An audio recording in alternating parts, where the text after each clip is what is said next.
The Queen visited New Zealand with her husband Prince Philip in October 1981. During a visit to Dunedin, a city in the South Island, a 17-year-old attempted to shoot Her Majesty in broad daylight. At the time, officials explained away the distant sound of a gunshot as a falling council sign, later adding that the noise was a firecracker.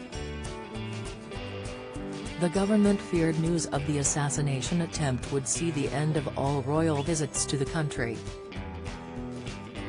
Royal biographer Matthew Dennison noted the story in his new book, The Queen, where he explained the monarch had been subject to a similar incident just months before. In June 1981, during the annual Trooping the Colour, a 17-year-old fired 6 blank shots at the Queen. At the time, the monarch was riding on a black mare, Burmese, who bolted at the noise. Marcus Sargent, who shot the gun, was sentenced to 5 years in prison under the 1842 Treason Act. But, unknown to the Queen, she was subject to a second attack just months later while on a visit to New Zealand. Mr. Dennison said, Elizabeth had again been the target of a gunman's shots, in Dunedin in New Zealand.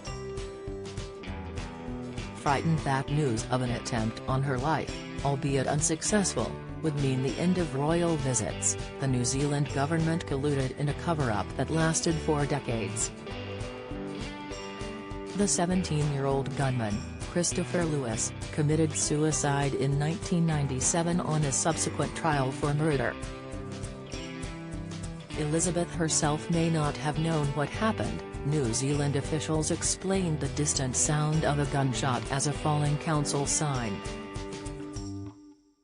Years later, it emerged Mr. Lewis had been hiding in an empty toilet stall on the 5th floor of a building. He took aim at the Queen with a .22 rifle just as she got out of a Rolls-Royce. Police later found clippings on the royal family in his squalid flat, as well as a detailed map of the Queen's route that day, with the words Operation Asqua written on the paper. Former Dunedin Police Detective Sergeant Tom Lewis said police immediately acted to convene the seriousness of the threat, telling reporters the noise was just a falling council sign. Later, police said someone had been letting off firecrackers nearby. The officer said the then Prime Minister Robert Muldoon feared the news about how close the attempt was would result in no future royal visits. The 1981 annual police report read, "The discharge of a firearm during the visit of Her Majesty the Queen serves to remind us all of the potential risks to royalty, particularly during public walks."